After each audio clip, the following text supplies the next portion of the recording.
तो स्वागत है आपका अपने YouTube चैनल बोर्ड ज्ञान अकेडमी पर। बच्चों, जैसे कि आपको मालूम है, हम लोग YouTube पर 10 क्लास की मैथमेटिक्स पूरी किताब कराने वाले हैं हम लोग। और हम लोगों ने द्विघात समीकरण पूरी द्विघात समीकरण कर चुके हैं। और अब जो शुरू कर रहे हैं हम लोग समांतर श्रेणी, और समांतर श्रेणी में हम लोग एग्जाम्पल नंबर 6 पर पहुंच गए हैं। और कुछ क्वेश्चन जो हल्के क्वेश्चन है वो हमने छोड़ दिए हैं, वो आप लोग ट्राई करोगे। और आपसे नहीं हो पा रहा है या कहीं दिक्कत आ रही है क्वेश्चन में, तो आप लोग कमेंट बॉक्स में हमसे पूछ सकते हैं। एग्जाम्पल नंबर 6 है हमारा, ए बी और सी के ऐसे मान ज्ञात कीजिए, यानी एबीसी की वैल्यू पूछी गई है कि संख्याएं ए, 7, बी, 23, सी एक समांतर श्रेणी में है। बच्चों, समांतर श्रेणी हमने बताया ऐसी श्रेणी जिनके बीच का सार्वंतर या बीच का गैप या बीच का डिफरेंस समान आता है, वो हमारी समांतर श्रेणी कहलाती है। तो क्वेश्चन में साफ साफ बोला गया है, ये जो हमें दे रखी है सीरीज समांतर श्रेणी में है। ओके, तो तब जाके हमसे एबीसी की वैल्यू पूछ रहा है। लिख लेंगे इसको, ए, 7, ए, 7, बी, 23, सी, ये हमारी समांतर श्रेणी में। हमारा समांतर श्रेणी में है,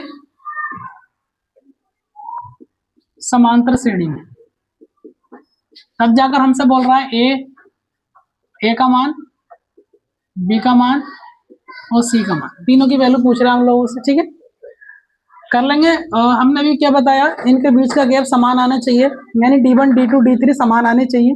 कर लेंगे। सबसे पहले हम लोग निकालेंगे सार्वंतर, इनके बीच का गैप निकालेंगे। सार्वंतर यानी डी, हम लोग D1, D2, D3 निकालने वाले हैं। तो D1 बराबर कितना, T2 माइनस T1। T2 हमारा दूसरी टर्म्स होती है और T1 हमारी पहली टर्म्स बोले तो पद। T2 कितना बच्चे 7 है, T1 कितना हमारा A है, तो D1 कितना आ जाएगा बच्चे 7 माइनस के। इसे क्वेश्चन नंबर फर्स्ट मान लेंगे। ऐसे निकालेंगे हम लोग D2 बराबर क्या करेंगे हम लोग T3 minus T2, right. D2 बराबर T3 कितना बच्चे 1, 2, 3, यानी B माइनस 7। ठीक, ये क्वेश्चन नंबर हमारी 2 हो जाएगी। ऐसे निकालेंगे हम लोग D3 कितना होगा हमारा T4 माइनस T3। D3 बराबर T4 कितना 1, 2, 3, 4, यानी 23 माइनस, और T3 हमारा B। ये क्वेश्चन नंबर हमारी हो जाएगी 3। ओके, हमसे C की भी वैल्यू पूछी गई है, तो C के लिए भी कर लेंगे हम लोग। D4 निकालेंगे। D4 बराबर कितना होगा हमारा T5 माइनस T4। T5 कौन था 1, 2, 3, 4, 5, यानी C। D4 बराबर कितना C माइनस 23। ये क्वेश्चन हो जाएगी हमारी 4। यानी कहने का मतलब ये है, जब समांतर श्रेणी में तो जाहिर है D1, D2, D3, D4 बराबर आने चाहिए, और बराबर ही होते हैं। क्वेश्चन में साफ साफ बोला गया है समांतर श्रेणी में दे रखे हैं हम लोगों को। तो बच्चों इसमें D1 बराबर D2 रख सकते हैं हम लोग। ठीक है, कर लेंगे। D1 बराबर D2। D1 की वैल्यू कितनी है बच्चे 7 माइनस है, और D2 की वैल्यू B माइनस 7। D1 की जगह रख देंगे कितना 7 माइनस है, और यानी समीकरण 1 व 2 से कर रहे हैं हम लोग। और D2 वैल्यू B माइनस 7। 7, ये माइनस का 7 है बच्चों, संख्या एक तरफ कर लेंगे। ये माइनस का 7 है, प्लस का 7 हो जाएगा। ये B, ये माइनस का A है, प्लस का A हो जाएगा। 7 और 7 14 हो जाएगा। A plus B, B plus A है, तो इसको A प्लस B लिख सकते हैं। इसे क्वेश्चन नंबर मान लेंगे हम लोग 5। ओके, अब कर लेंगे हम लोग समीकरण 2 व 3 से लिख लेंगे, चाहे समीकरण 2 व 3 से। 2 व 3 से समीकरण 2 क्या कह रही है, D2 बराबर कितना, D2 बराबर किसके हमारे D3 के। तो D2 की वैल्यू कितनी है बच्चे B माइनस 7, और D3 की वैल्यू कितनी है हमारी 23 माइनस B। D2 की वैल्यू रख दी और D3 की वैल्यू रख देंगे। ठीक है, B हमारे आगे माइनस की B उठा कर ले आएंगे, प्लस का हो जाएगा। ये 23, ये माइनस का 7 उठा कर लेंगे, प्लस का 7 हो जाएगा। B और B कितना हो जाएगा बच्चों 2B हो जाएगा। 23 और 7 कितना हो जाएगा बच्चों 30 हो जाएगा। 23 और 7 30। B बराबर ये 2 कहाँ पहुंचेगा 30 के बटे में पहुंचेगा। 30 बटा 2, 2 से काटेंगे 2 कम 2, 2 पंजे 10, बी की वैल्यू कितनी आएगी बच्चों? 15 आ गई। ओके, बी की वैल्यू हम लोग इसमें इसके अंदर रख लेंगे। अब पहले हम लोग क्या करेंगे, सी की वैल्यू निकाल लेते हैं। कितना? समीकरण 3/4 से, समीकरण 3/4 से, समीकरण 3/4 से 3 क्या हमारे d3 बराबर कितना? 23 माइनस बी, और d4 बराबर c माइनस 23। लिख लेंगे हम पहले d3 बराबर d4। d3 की वैल्यू कितनी है? 23 minus b, 23 minus b is equal, d4 की वैल्यू कितनी है बच्चे? c minus 23, c minus 23। अब क्या करेंगे हम लोग? b को उठा कर ले जाएंगे, ये 23 माइनस का प्लस का हो जाएगा 23, ये c आ जाएगा, ये माइनस का भी है प्लस का भी हो जाएगा। 23 और 23 कितना, यानी 20 20 40, 3 3 6 यानी 46 हो जाएगा बच्चों। इधर कर लेते हैं, 46 बराबर कितना हमारा? b प्लस सी कर सकते हैं, या b प्लस सी बराबर कितना हमारा? 46। इसे क्वेश्चन नंबर हम लोग 6 मान लेंगे। अब बच्चों b की वैल्यू कितनी हमारी? 15 है ना, b की जगह 15 रख देंगे, यानी b का मान समीकरण 6 में रखने पर, 6 में रखने पर रख लेते हैं। b की जगह पर कितना यूज कर लेंगे? 15 रख लेंगे। 15 प्लस सी बराबर कितना? 46। सी बराबर 46 प्लस का 15 माइनस का 15 हो जाएगा। सी बराबर कितना? 6 में से 5 जाएगा 1, और 4 में से 1 जाएगा 3। कितनी आएगी? सी की वैल्यू 31 आ जाएगी। अब क्या रह गई हमारे पास बी आ चुकी है, हमारे पास सी आ चुकी है, क्या रह गई हमारे पास? ए, यानी बी बराबर 15 समीकरण 5 में रखने पर, यानी बी का मान समीकरण 5 में रखने पर, 5 में रखने पर 5 में रख देंगे बच्चों, क्योंकि यहां से किसकी वैल्यू चाहिए? ए की।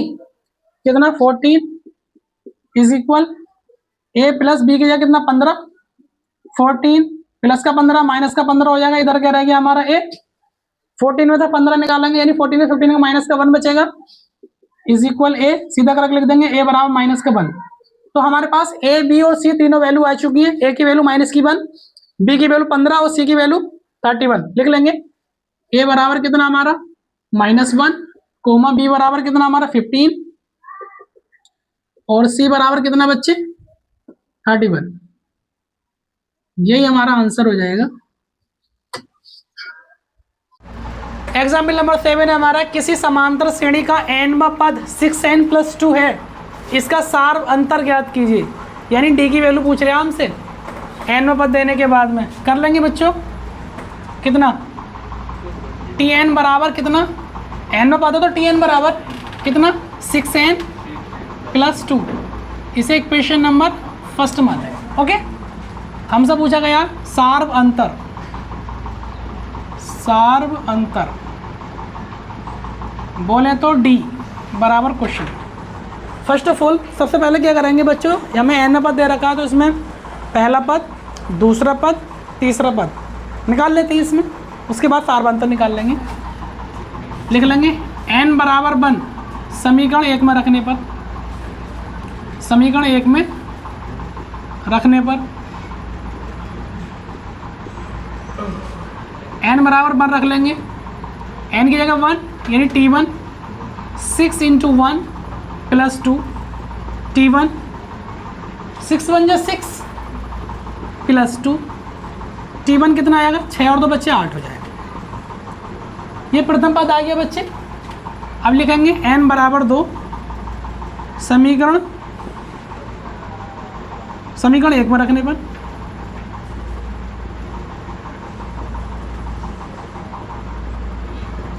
रख लेंगे बच्चे n बराबर 2 यानी t2 इज इक्वल 6 × 2 + 2 t2 बराबर 6 दूनी 12 + 2 t2 12 और 2 14 हो जाएगा बच्चे। ये दूसरी टर्म्स आ गई। तीसरी भी निकाल लेंगे n बराबर 3 समीकरण 1 में रखने पर, समीकरण 1 में रखने पर रख लेंगे बच्चे। जो इक्वेशन फर्स्ट है उसके अंदर रख लेंगे t3 इज इक्वल 6 × 3 + 2 t3 बराबर 6 × 18 + 2 तो t3 बच्चे कितना आएगा? 18 और 2 20। यानी हमारे पास T1, T2, T3 वैल्यू आ चुकी है। क्या हमारा T1, T2, T3। ऐसे और संख्याएं निकाल सकते हैं, और पद निकाल सकते हैं इसके अंदर। T1 की वैल्यू कितनी आई है बच्चे 8, T2 की वैल्यू कितनी निकाली बच्चे 14, और T3 की वैल्यू कितनी 20। और भी इसके अंदर टर्म्स निकाल सकते हैं। हम लोगों को क्या चाहिए, सारवंतर यानी डी की वैल्यू चाहिए, डिफरेंस चाहिए इनके बीच का। तो लिख लेंगे सारवंतर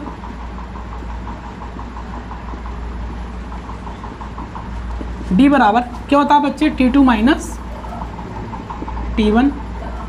डी बराबर T2 कितना हमारा 14 और T1 कितना हमारा 8। ये T1 है, T2 है, T3 है। T2 हमारा कितना 14, T1 हमारा 8। तो डी की वैल्यू कितनी आ जाएगी बच्चे 6 आ जाएगी। कितनी आ जाएगी 6। ये हमारा आंसर हो जाएगा। नंबर 8 है हमारा समांतर श्रेणी -5, -1, -3, -7 डैश डैश डैश का सारवंतर ज्ञात कीजिए। देखो बच्चों, समांतर श्रेणी क्या है हमारी -5, -1, -3 एंड 7 डैश डैश डैश। ये क्या हमारा AP में है बच्चों, अर्थमेटिक प्रोग्रेशन। ओके, तो हमसे सारवंतर पूछ रहा है यानी डी की वैल्यू पूछ रहा है। यानी प्रथम पद क्या होगा बच्चे हमारा, प्रथम पद A बराबर कितना हमारा -5, नो डाउट। हमसे तो केवल सारवंतर पूछ रहा है। सार्व अंतर कितना, D बराबर T2 माइनस T1। D बराबर T2 की वैल्यू कितनी है हमारी -1 और T1 की वैल्यू कितनी है -5, राइट। D बराबर कितना -1 माइनस माइनस बच्चे प्लस हो जाएगा 5। D बराबर 5 में से 1 निकाल दो, कितना रह जाएगा बच्चे 4 रह जाएगा।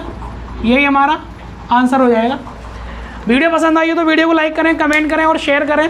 इस तरह की वीडियो को देखने के लिए हमारे चैनल को सब्सक्राइब करें और अपने दोस्तों में इन वीडियो को ज़्यादा से ज़्यादा शेयर करें। Thank you.